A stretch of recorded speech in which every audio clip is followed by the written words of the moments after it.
this particular episode, Mark and I are going to revisit the idea of how focus and withness go together. And we kind of want to lean back into the fact that as we focus, how do we grab that time? And one of the primary ways that we can multiply time is by bringing people with us. That's right. So let's jump in. I know you've got a couple of real specific examples from the book of Acts that really just get right at this idea, especially from the co-vocational perspective. Yeah, that's right. I really, again, this is just kind of top of heart, top of mind, because it's been so big for us this last year. But I see in the life of Paul, as a team is formed in Acts 13, first missionary journey happens, they come back, and then second missionary journey, that it begins in withness, that they're gathered together in Antioch, the leaders are gathered, they're praying together, they're discerning together. And it's interesting because Barnabas goes to call Paul, and he comes to join the team. And then somewhere in there, he gets a value for going along with Barnabas. And so then they're sent out with. And somehow that value then begins to play out such that I see later on Paul kind of beginning to see the value of having leaders raised up and coming in and be a part of his lifestyle in different ways. Timothy, Titus, these different guys. There's never a point where he's without a coworker of some sort from that point forward. Nope, that's right. You could add Silas, different guys to that list. But then in Acts 18, I see a real great example of withness in what it means to be co-vocational. So Paul finds himself in a new city, and he's doesn't want to burden the church with having to support him. And so he connects up with Priscilla and Aquila. They're tent makers. They've somehow he must have discerned that they're believers of the way, and not only that, but leaders, and they've done some of this work. And so he begins to just yoke up with them. He's even living with them, staying with them, and working alongside. And this becomes not a compartmentalized out, I'm going to train up my leaders over here, and then I got to work this job so that I can support my disciple making, but it's together with and even strategically a part of how to train his disciples. And I see that in the life of Jesus too, that it was the withness that was really key. We were talking about before we hit record that just in the life of Jesus, the withness is specifically in the house of the lost, with Matthew, with Zacchaeus. He's inviting his disciples into these situations, and they're watching. They're getting to see over his shoulder into that situation as he goes. So it doesn't have to be a compartmentalized out. I think that's what I'm more and more seeing, that leadership training doesn't happen in a vacuum. It happens as we're doing the work of daily life and discipleship. So if we take the life of Priscilla, and I'll say Aquila, I will say it my way, you can say it your way. Yeah. Oh, it'll be fine. But what I'd say is that what we also see is that after he spends that significant amount of time with them, he's actually waiting on Silas and Timothy to make their way back to Corinth, because they're dealing with some issues in Thessalonica where he got kicked out, right? Because Jews were going to kill him. So we see this intense time with them, so much so that whenever he picks up and moves to go to Ephesus, that couple goes with him. He leaves them there, and then ultimately he's discipled and worked with them so well that they invest in everything that gets started there in Ephesus, and have that incredible impact on the life of Apollos whenever he comes Corinth, up. Right? And they teach him more accurately in the way. And so then we've got Paul, who's spent incredible time with Priscilla and Aquila. They spend time with Apollos, so much so that whenever Apollos comes back, we see in the epistles to the Corinthians that Apollos has done great ministry, and it's causing a little dissension in who are we following and who are we not. I know that's kind of a negative context in the way that people were responding to it, but at the same time, we also see that they reproduced what Paul was teaching in such a way that Apollos was equipped very well to be able to minister in and around, Corinth in that season. And then from there, they go to Rome and they start another church. And so every time we see Priscilla and Aquila in the New Testament, they have a church in their home. That's good. From that point forward. That's good. And one of the other things we're talking about as we were hitting record is just where I see, and you can tell me if you see it this same way or how you process it, but we use this acronym or tool oftentimes in our leadership development and discipleship, MAWL, M-A-W-L. It stands for model, assist, watch, and leave or launch. depending on who you're around and learn it from. Model, assist, watch, and launch. And the reality is that we have to confront how we generally do this in our Western context so that we can return to the model of Jesus. We want all our boxes. We want all of our boxes, and we tend to skip the middle of the sandwich. We want to model it, and we want to model it in such a way that's generally like a classroom setting, and then launch. Hey, out the door, see ya, good luck applying and trying this. Right, you've got it. And so in juxtaposition to that, Jesus, he's modeling in life, in Zacchaeus' house, in Matthew's house. Paul with Priscilla and Aquila, as they're going, they're modeling, and then assist and watch happens as their life is open. And then when it's time for launch, like you're pointing out, these leaders are going on to reproduce what they've experienced, not in a classroom setting, but alongside in life. So it's absolutely key that we get the middle of the sandwich back of assist and watch, and not just model it and then launch it. So a couple of ideas that I'll throw in there that I think will be helpful in terms of perspective is a gentleman that I actually had a conversation with and was just kind of sharing my story with. He said, whenever I look at your life, Dave, and the statement he made was super helpful. I've had a lot of academic background, right, where I enjoy books. I understand things. I can learn really well from reading. I understand that's not the way everybody learns really well. It's just one of the ways that I learn well. With that being said, I had all of this knowledge, but I've always struggled with, especially when it comes to reproducing disciples, actually practically applying that. And what he said is, Dave, it looks to me like you gained a lot of knowledge through academics, through training, through the traditional teaching methods that we've grown up with in a Western context. But mentors is what God has learned or brought into your life to help you learn how to actually use the knowledge, right? And so what I found through my own experience is, as I look back through my journey, is I've learned a lot of stuff and I've had a lot of people pour into me. But what really catalyzed those things in my life was mentors who came into my life and spent sometimes as many as 10 years alongside me. That didn't mean we were together daily. It doesn't mean, but they were the people that, one of the mentors in my life that was in my life for 10 years, I happened to be his kid's youth pastor at one season in my life, and we lived a long way away from our families, and in the holidays, we would go there. And so like on Thanksgiving, we would have Thanksgiving dinner with them. We would literally help them decorate their Christmas tree with their family. Was there anything super strategic about that moment? No. Right. But we had a lot of fun together, and it just built that relationship to where there was a trust that I could ask what I needed to ask. He could speak into my life because he saw me around my family and my kids.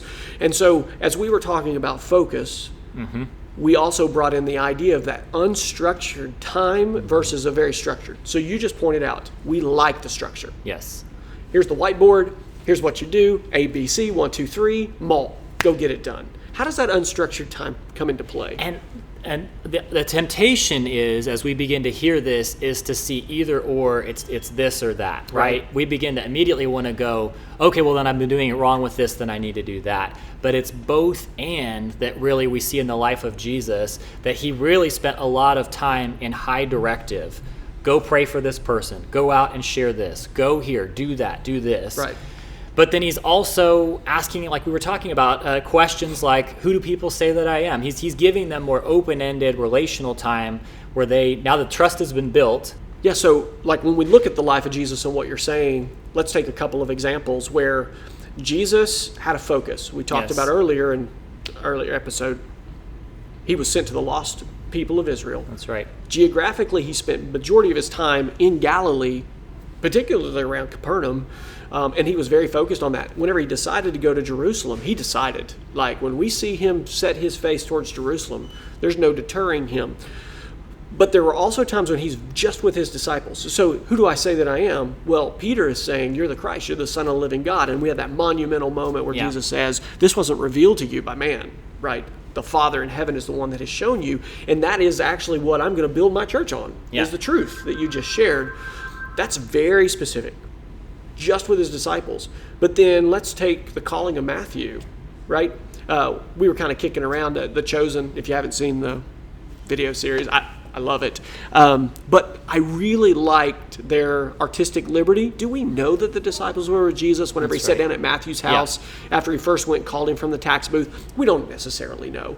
Good chance it, but I do love the fact that they put the disciples that were around Jesus in that moment with them eating in Matthew's. And so here we have Jesus spending time with a potential and even with a crowd of Matthew's tax collectors and sinners, friends, Yeah. relation network. But he's doing that with his disciples. And so we see in Jesus' life, I think, specific focus time with them while he continues to do his ministry with the crowd, and they get to see him do that. So they're with him in the general ministry, and then their specific ministry as they unpack the things that they saw happen, as he taught that other people didn't understand. So even after parables, right? They would come and ask him, what did you mean? And Jesus' response would be, the reason that you're asking is because the Father is showing you. Because not everybody asks. Right? So in that, what I've seen is there is this progression of different, and it's not a progression in that it's linear, because it all kind of happens all together, but there's general stages of witness, that there's initially coaching of skills. We were talking about that it's more high directive, where there's specific task to do or action to do. Go do this, go pray for these people, with specific even assignment of what to take with you or not to take with you in Luke 10. So there's a real directive piece. And then along the way, there's also trust built. So that's happened as they come along with and they see Jesus do the ministry. They're beginning to feel this comfortableness, and he's more and more just giving them space to talk. And then the skills combined with the time with opens up the conversation for them to begin to talk about how to contextualize this. What does this actually look like in practice? So that now we fast forward to Acts 1, Acts 2, Jesus can entrust them to take what they've learned and contextualize it and go and launch the church. Enter in the messy part of disciple making. Yes. The assisting and the watching is mess. And I think as Americans, especially Westerners, we like neat and tidy. Yes. We want to be able to say, we start here, we stop here. Yes. But the truth of the matter is that walking through this, adults don't learn by being told something and then going to repeat it. Adults learn by debating it, by interacting with it, by going and failing with it, by doing it, and then you telling them as they're going what we're doing. We have to be very hands-on, especially as adults, to learn, because we're not like kids. We don't just soak up information and just get it. We have opinions now. Right? We have a whole host of experience that we're bringing into the conversation. And so I do think that the witness aspect is difficult for us oftentimes because we like our lives to be as tidy as possible. And whenever you let them in, you're letting the mess in. But I just want to encourage us to say that it's actually the messiness where I'm refined and I get experience. They're refined and they get experience. And the mixture of the two together is actually where we learn the best on what works. Because I don't have it all figured out. I can help guide, but I'm learning from them as quickly as they're learning from me. So as an example, even somebody used an illustration a couple of days ago with me where they said, if you got clean water in a pitcher and you pour it in a cup, what's in your pitcher is what's going to go into their cup. If your pitcher's full of mud, you're pouring mud into their cup. That's good. Well, sometimes spending time with the disciples and then watching what they're doing, it's like my children. I look at them and I go, where did they get that temper? And the answer is, from my pitcher. Wow. Right? And so it's refining even for us as we're in that mess to not avoid it, but to just intentionally get in on it. That's good. That's convicting and good to just realize the importance of the mess as a part of the process, and that it's actually there where a lot of the growth happens. That we even, and I'm guilty of this, that I even want to schedule out withness. That it's like, okay, you hear this content and you say, okay, so witness is important. How do I add that to my schedule and make sure I've got time with my disciples? And the reality is that's more like, okay, how do I hear this and begin to say, Jesus, I invite you into dinner time in my life. Jesus, I invite you into my trip to the hardware store. I invite you into whatever it might be. How do you want to begin to use that time? So as a real practical illustration of how this happens in my life, as you referenced, one of the young 20-somethings that we work with here in Oklahoma City, just skyrocketing in his spiritual walk. He's with not just me, but other leaders, because we also see that, it takes a network to raise a leader. It's never me and them. It's always us that is getting this done together, which is part of the witness aspect. But with that being said, he's like, hey, I want to talk to you about something specific. And I just didn't have a whole lot of extra time that day. And so I said, well, I'll meet you whenever you get off work. He happens to be an employee in our business, and I happen to be his boss. So I said, whenever you get off work, why don't you hop in my truck? And I had to go repair some pipes and do some stuff. So Home Depot was my destination. Yeah. So we hop in the truck and like we're walking around, and I'm like, okay, Yeah. I need a 1-inch around, 3-inch long black bright pipe. Help me find it. But in the middle of all of that, we're talking about what he wanted to talk about. That's right. But then 2 or 3 other conversations actually came up in the middle of that gave us time to just explore what he needed to talk about, right? That's good. And so I've had people who, I'm in the laundry business, so I've had people who are folding clothes with me because that's what I was doing, or riding in the van during delivery, just making the best use, of the time that we have. And I would just simply ask this, Mark, what is it that you see between the science and the art, right? Can we just stay in one or the other? You made mention it's both and. How does that science and art, the Withness messiness versus the tidy training, right? How do those go together? So I love that you bring that up, and that example is really helpful. I think I just reflect back on my own experience that what I needed at the beginning was coaching in skills, the way that Jesus did. I wanted other things. I wanted to just get all the big picture and go and try and apply and do it on my own. What I needed was people to really model the skills and me to not innovate and do it how I wanted. I needed to just do it. Very science. Yes, very science. And then having done that for a while, I needed to steer to the art. And right now in our apartment complex, we're starting to see some movement and starting to see some things happen, but it's so messy. It doesn't look like it does on paper or like stories you might hear from others. And so this is where, okay, how do we actually live this out? The art has to begin to happen in the moment, and we contextualize it. And that's so important. But then if we just stay there and we think, oh, that's the evolution of it. I've gotten the tools and now I'm in this art and I'm applying it.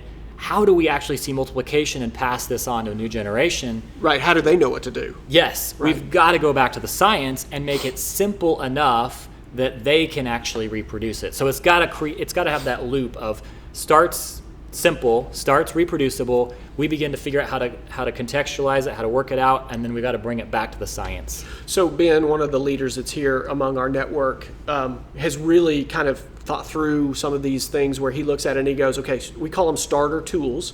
You've got this slate of science tools and they're meant to kickstart people. I don't know what to do. Okay, do this. Yes. And it gets them rolling. Eventually, we want to get them to not just understand what to do, but why we do it. And so in the process of using those tools, we get into the DNA of movement. We get into the DNA of kingdom. We get into the priorities so that we can look back and we can go, okay, if you're going to learn to contextualize something, you have to know the why. Yes. Right? So that you can innovate the what. Yes. The method. That's good. While keeping that biblical DNA exactly as it should, because there's certain things that don't need to change. The gospel doesn't need to change. Baptism doesn't need to change. The role of the Holy Spirit doesn't change, right? We have these concrete rules of thumb that are guided, but the way in which I share the gospel with somebody from an honor-shame culture is going to be different than someone from a guilt-innocence culture, right? And I need to know the DNA to do that. But at some point, if all I do is talk about, which is my problem, this is why you're so good to be a friend with, if all I do is talk about the DNA and the ideas, then I find that people, like you're saying, start going, but what do I do? Yeah, right. What do I do? And eventually we got to loop back and say, this is how you start. Yes. Move them into DNA, move them into principle so that they understand why we're doing the tools the way they were doing. And what I think we find is that people will come back around and go, oh yeah, I need the simple tool to help people get going in the direction that they need to go. And all of that, just to put a bow on this conversation, comes through Withness. It's coming alongside that we need to just, what do I do? But then what we really need, if we're going to grow into a leader that can be launched autonomously and do this stuff, we need the chance to learn this stuff and to learn the principles, to learn all the why behind it, so that as we're launched into that other context and other culture, we know we can begin to innovate and we can begin to contextualize, and know that we're on the right path, that we're not getting deviated from the scriptural DNA that we need. That's right. And so that's how Jesus trained his leaders. That's how Paul at first maybe wasn't, but then came into this orbit with Barnabas and then was sent out to do the same thing and then began to replicate that. So why would we think we would do anything different? And so since this is really a focus on Covo Life that we're leading in, sometimes whenever you're in the Covo Life, you start hearing these kind of conversations and your mind immediately goes to all of the ministry side of the conversation. Yes. And you start doubting or wondering if your job, your life, your regular way of being someone who has a job, has a family, all this gets in the way. And we want to encourage you to actually say that we see that the obstacle of co-vocational becomes the actual opportunity. Yes. And here's how in this conversation. If Withness plays such a vital role in getting people from getting started to understanding DNA and then reproducing it in the lives of other people with those more science type specific high directive activities, you got to be with them. Here's where Covo helps. I have a job. I'm not going anywhere. They have a job. They're not going anywhere. And that mundane, constant repetition lends itself to people being together often. Yes. And for long periods of time. Yes. And so, as an example, when conflicts arrives, and it will, you're still going to be around each other. If you work together, you're still going to be around each other, and you're forced to work through that. That mess is actually good for relationship, for community, for training, for sanctification, for learning. Accountability is better not every 3 months, but every other day. How's it going? Yeah. Did it work? Incremental encouragements become more important than monumental redirects. Yeah. And the Covo life lends itself to, we're both in the same place, and we're going to continue to be in the same place because our lives require it. Yeah. So don't see it as a burden or even a barrier. It's actually an obstacle, yes, but it's an incredible opportunity that we can take advantage of to really make Withness a part of how we just live out disciple making. And to just double down on what we started with in Acts 18, this was not a setback for Paul in this moment with Priscilla and Aquila. Right. This was an opportunity to train up, to be alongside, to pour into. And so, 90% plus of everybody watching, listening is going to be co-vocational. Very few people in the kingdom are going to be full-time. It's not lesser than. It's actually advantageous in many ways. Right. We hope this has been helpful for you guys, and we'll see you next time.